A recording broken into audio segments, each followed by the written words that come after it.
क्या होगा अगर मैं आपसे कहूं कि एक वाक्य आपके दुख, सुख या यहां तक कि आपकी पहचान को समझने का तरीका बदल सकता है? इस वीडियो में हम बुद्ध की 7 जरूरी शिक्षाओं का बौद्धिक दृष्टिकोण से नहीं, बल्कि अनुभवात्मक दृष्टिकोण से अन्वेषण करेंगे। मैं आपको बताऊंगा कि उनका वास्तविक अर्थ क्या है, उन्हें अपने दैनिक जीवन में कैसे लागू करें, और सबसे बढ़कर वे आपके आध्यात्मिक पथ में एक महत्वपूर्ण मोड़ क्यों साबित हो सकती है। बुद्ध ने न तो किताबें लिखी, न ही उन्होंने कोई धर्म स्थापित किया, न ही अनुयायियों की तलाश की, लेकिन 2500 साल से भी पहले कहे गए उनके शब्द दुनिया के हर कोने में जीवन को बदल रहे हैं। क्योंकि ये मन के लिए वाक्य नहीं, बल्कि आत्मा के लिए शिक्षाएं हैं। और नहीं, आपको बौद्ध भिक्षु होने की जरूरत नहीं है, आपको बस अपने भीतर झांकने के लिए तैयार रहने की जरूरत है। अंत तक बने रहें, क्योंकि 7वें वाक्य में एक ऐसा गहरा सत्य छिपा है जो आपके वर्षों से सहे हुए घाव को भर सकता है। हम बुद्ध की सर्वश्रेष्ठ शिक्षाओं से शुरुआत करते हैं जो आपके जीवन को बदलने में मदद करेंगी। पहला वाक्य, दर्द अपरिहार्य है लेकिन दुख वैकल्पिक है। ये वाक्य हमें एक कठोर और मुक्तिदायक सत्य से रूबरू कराता है। दर्द मानवीय अनुभव का हिस्सा है, हानि, बीमारी, मृत्यु, अस्वीकृति। लेकिन दुख तब पैदा होता है जब हम उस दर्द का विरोध करते हैं, जब हम उसे अनुचित कहते हैं, जब हम इस विचार से चिपके रहते हैं कि चीजें अलग होनी चाहिए। बुद्ध ने सिखाया कि जब हम वास्तविकता को बिना किसी निर्णय के जैसी वो है स्वीकार कर लेते हैं तो दुख मिट जाता है। क्या कोई चीज आपको चोट पहुंचा रही है? इसे महसूस करें, लेकिन उन मानसिक कहानियों में न फंसे जो उस दर्द को बढ़ाती है। अपने मन में ये दोहराना बंद करें कि क्या नहीं होना चाहिए था। जो है वो है। आपके जीवन को बदलने वाला पहलू ये है कि आप इसे कैसे देखते हैं। वाक्यांश 2, आप स्वयं पूरे ब्रह्मांड में किसी और की तरह अपने प्यार और स्नेह के पात्र हैं। बौद्ध धर्म दंड का नहीं, बल्कि करुणा का धर्म है, और वो करुणा आपसे शुरू होती है। ये वाक्यांश हमें याद दिलाता है कि यदि आप पहले खुद के साथ कोमलता से पेश नहीं आते हैं तो आप दूसरों से स्वस्थ प्रेम नहीं कर सकते। आप कितनी बार अपने सबसे बुरे न्यायाधीश रहे हैं? आपने कितनी बार अपने बारे में ऐसी बातें कही हैं जो आप अपने दोस्त से कभी नहीं कहेंगे?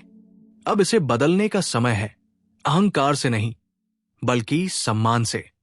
खुद से प्यार करना आत्ममुग्धता नहीं है, ये एक महत्वपूर्ण आध्यात्मिक आधार है।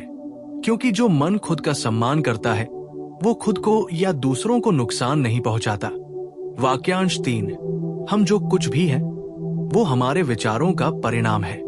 दाम्पत्य की ये शिक्षा हमें मन की शक्ति दिखाती है। हर विचार एक बीज है, जिसे आप सींचते हैं वो बढ़ता है। अगर आप डरावने विचारों को पालते हैं तो आपको हर जगह डर ही डर दिखाई देगा। अगर आप कृतज्ञता का भाव पालते हैं तो आपकी दुनिया बदल जाती है। बौद्ध धर्म आपके विचारों को दबाने की कोशिश नहीं करता। ये चाहता है कि आप अवलोकन करें, चुनाव करें और अपने मन के गुलाम न बने। ध्यान का मतलब अपने मन को खाली करना नहीं है। इसका मतलब है बिना किसी निर्णय के जो दिखाई देता है उसे देखना और धीरे धीरे अपनी ऊर्जा को निर्माण की ओर निर्देशित करना सीखना, न कि विनाश की ओर। वाक्यांश 4, नफरत को थामे रहना जहर पीने और ये उम्मीद करने जैसा है कि दूसरा व्यक्ति मर जाएगा। क्या आपने कभी सालों तक किसी से द्वेष रखा है? क्या आपको ऐसा लगा कि इससे आपको ताकत, सम्मान या न्याय मिला है? असल में यही चीज आपको नष्ट कर रही थी। नफरत दूसरों को सजा नहीं देती, ये आपको कैद कर लेती है। और बुद्ध ये जानते थे। क्षमा स्वीकृति नहीं है, ये स्वयं को मुक्त करना है। ये उस ऊर्जा बंधन को तोड़ना है जिसने आपको चोट पहुंचाई है। क्षमा हमेशा शब्दों की मांग नहीं करती, कभी कभी एक आंतरिक निर्णय ही पर्याप्त होता है। मैं इसे ढोना बंद करने का निर्णय लेता हूं और उसी क्षण आपकी आत्मा सांस लेती है। वाक्यांश सी, सबसे धनी वो नहीं है जिसके पास सबसे अधिक है, बल्कि वह है जिसे सबसे कम की आवश्यकता है। हम संचय की संस्कृति में रहते हैं। अधिक वस्तुएं, अधिक उपलब्धियां, अधिक बाहरी मान्यता। लेकिन बौद्ध धर्म आपको अपने भीतर झांकने के लिए आमंत्रित करता है। शांति पाने के लिए आपको वास्तव में कितनी आवश्यकता है? ये वाक्यांश आपको सब कुछ त्यागने के लिए नहीं कहता, केवल अपनी आसक्तियों का निरीक्षण करने के लिए कहता है, क्योंकि आपके पास जो है वो आपको भी अपने अधीन करता है।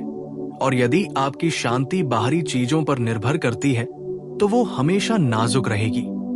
सच्चा धन हल्का जीवन जीना है, बिना बोझ के, बिना किसी चिंता के, केवल आवश्यक चीजों के साथ और शांत मन से।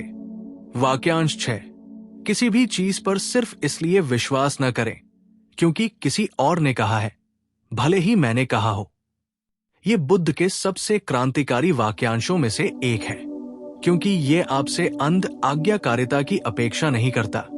ये आपको प्रयोग करने, स्वयं सत्यापित करने के लिए आमंत्रित करता है। आध्यात्मिक सत्य थोपा नहीं जाता, बल्कि खोजा जाता है। बौद्ध मार्ग आत्मन्वेषण का मार्ग है, हठधर्मिता का नहीं। ये अभ्यास आपको शांति देता है, अहंकार से मुक्ति दिलाता है और आपको वर्तमान से जोड़ता है। इसलिए इसका अनुसरण करें। यदि नहीं तो इसे छोड़ दे। ये स्वतंत्रता पवित्र है, क्योंकि अनुभव के बिना विश्वास केवल विश्वास है। हाँ, जैसे मोमबत्ती बिना आग के नहीं जल सकती, वैसे ही मनुष्य आध्यात्मिक जीवन के बिना नहीं जी सकता। इस वाक्यांश में एक गहरा सत्य छिपा है। आपके पास सफलता, स्वास्थ्य और रिश्ते हो सकते हैं, लेकिन अगर आपकी आत्मा खाली है तो कुछ भी पूरा नहीं होता। आध्यात्मिकता किसी मंदिर में जाना नहीं है, ये उद्देश्य के साथ, जुड़ाव के साथ, करुणा के साथ जीना है। बुद्ध हमें याद दिलाते हैं कि हम शरीर, मन और भावनाओं से कहीं अधिक हैं। हम चेतना है, और जब आप इसे भूल जाते हैं तो सब कुछ अर्थ खो देता है। आपकी आध्यात्मिक साधना ही आपकी अग्नि है। इसे बाहरी विकर्षणों से न बुझाए। इसे प्रतिदिन मौन से, कृतज्ञता में, उपस्थिति के साथ।